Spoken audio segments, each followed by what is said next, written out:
El niño Samuel. Cuando el sumo sacerdote Elí gobernaba en Israel, un levita llamado Elcana fue de Ramá, donde vivía, a ofrecer sacrificio en el tabernáculo en Silo. Ana, una de sus dos mujeres, se dolía por no tener hijos. Acudió al tabernáculo y oró, pronunciando el voto de que si Dios le daba un hijo, lo consagraría a su servicio. Debido a que prolongaba su oración, Elí, que estaba sentado en la entrada del tabernáculo, pensó que había bebido demasiado y le dijo que se fuera. No, dijo Ana, solo he bebido agua, pero estoy dolida por no tener hijos. Y le pedía a Dios que me diera uno. Entonces Elí la apremió a que se animara, porque Dios le daría hijos. Y lo cierto es que dio a luz un hijo, y lo llamó Samuel, que significa pedido a Dios. Fiel a su voto, lo trajo a Elí para criarlo en el santuario. Tuvo también otros hijos e hijas. Elí tenía dos hijos, Ofni y Finés, que eran muy malvados, robando algunas de las ofrendas y teniendo relaciones con mujeres que acudían a adorar. Allí Elí lamentaba la maldad de ellos y temía que Dios fuera a infligirles algún castigo. Una noche Samuel, que tenía entonces 12 años, oyó a Dios llamándole por su nombre mientras dormía. Se despertó y corrió a Elí, pensando que era él quien lo había llamado, pero Elí le contestó que no le había llamado. Dios hizo esto 3 veces. Luego Elí le dijo: No, Samuel, ni ahora ni antes te he llamado. Es Dios quien te está llamando. Dile a él: heme aquí. La voz volvió a llamarlo, y Samuel respondió como le había dicho Elí. Dios le dijo que los israelitas sufrían una gran calamidad, y que los 2 hijos de Elí serían muertos porque Elí los amaba más a ellos que el culto a Dios. Samuel sintió temor de revelar esto a Elí, pero Elí le obligó a decirle lo que había oído. Y la fama de Samuel comenzó a extenderse, porque todo lo que profetizaba sucedía. Poco después, los filisteos atacaron a los israelitas, derrotándolos en una gran batalla en Afec, donde 4,000 de ellos murieron. Los hebreos pensaron que si traían el arca, lograrían la victoria, por lo que trajeron el arca al campamento, y Ofni y Finés la acompañaron, porque su padre era demasiado anciano para acudir.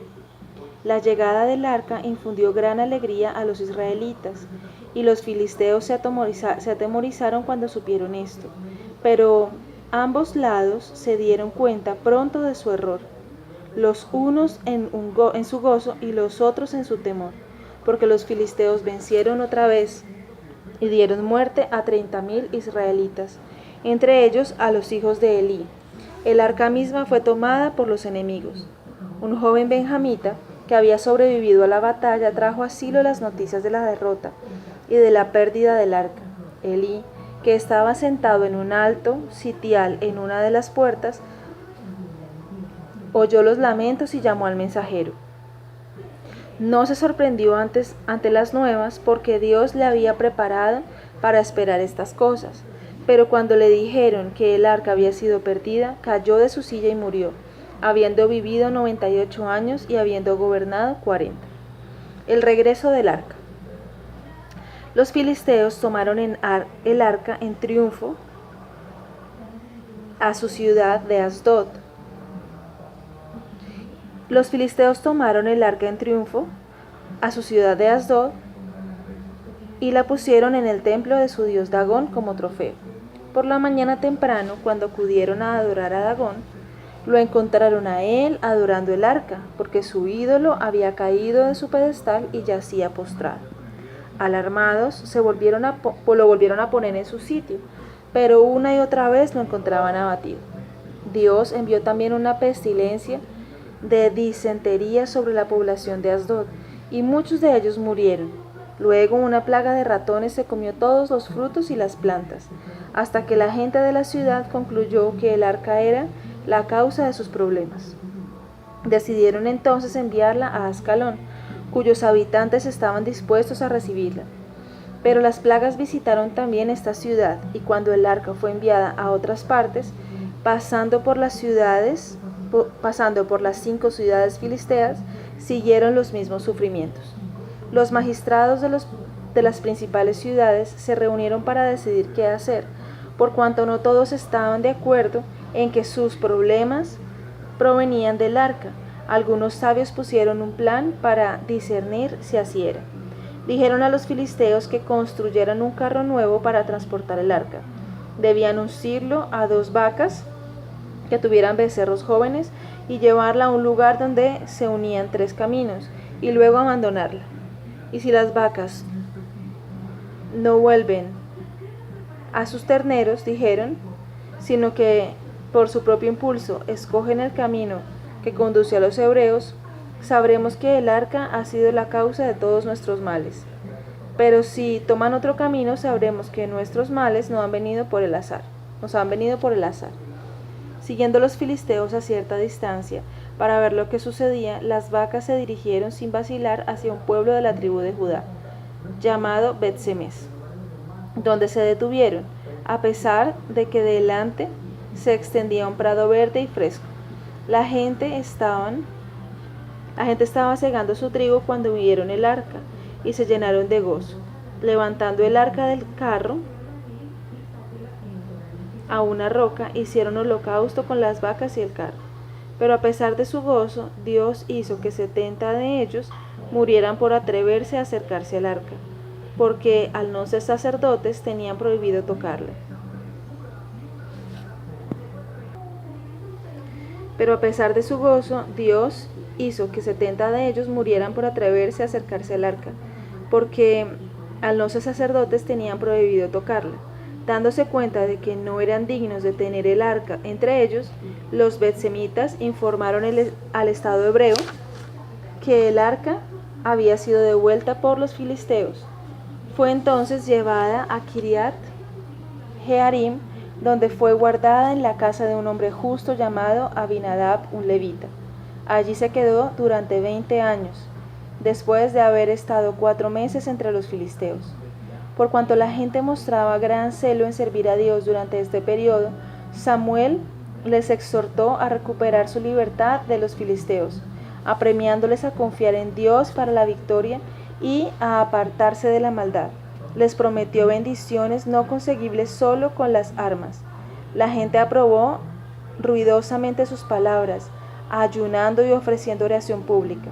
Pero cuando los filisteos supieron de esta reunión, los atacaron con un gran ejército, pensando que los tomarían por sorpresa.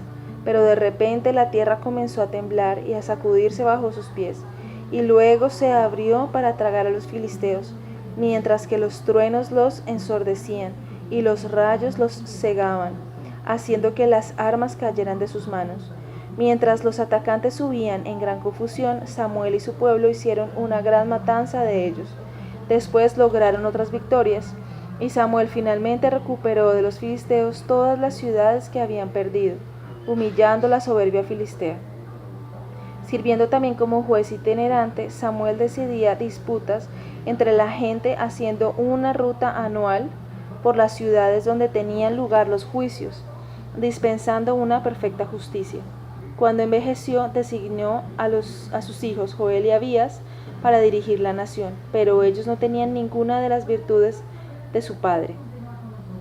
Aceptaban soborno para juzgar las disputas y se entregaron a la lujuria, desafiando a Dios y a su profeta, que era el propio padre de ellos. El pueblo acudió a Samuel en Ramá y le dijo que era ya demasiado mayor para gobernar, y por cuanto sus hijos eran tan inicuos, le rogaron que escogiera un rey de entre ellos que gobernara y tomara venganza sobre los filisteos. Samuel quedó anonadado al oír esto, por cuanto aborrecía la monarquía y favorecía la aristocracia ordenada divinamente. Mientras estos pensamientos iban y volvían por su mente, por la noche se le apareció la deidad para consolarle, diciéndole: «No es a ti a quien menosprecian, Samuel, sino a mí, porque ya no quieren que reine solo. Lo lamentarán, pero será demasiado tarde. Sin embargo, te mando que les des como su rey a quien yo te diga. aunque primero tienes que hacerles ver los males que acompañarán a la monarquía. Samuel convocó al pueblo y les dijo que el rey que querían tener vendría a ser un cruel dueño de ellos. Tomaría su dinero y posesiones para mantener su grandeza, así como haría a sus hijos, sus soldados y siervos. Pero ellos insistieron: olvídate del triunfo. Queremos un rey ahora, como las otras naciones, que nos conduzca en la batalla contra nuestros enemigos. Entonces Samuel despidió a la asamblea, diciéndoles que cuando llegara el momento les anunciaría a quién había Dios escogido como rey de ellos.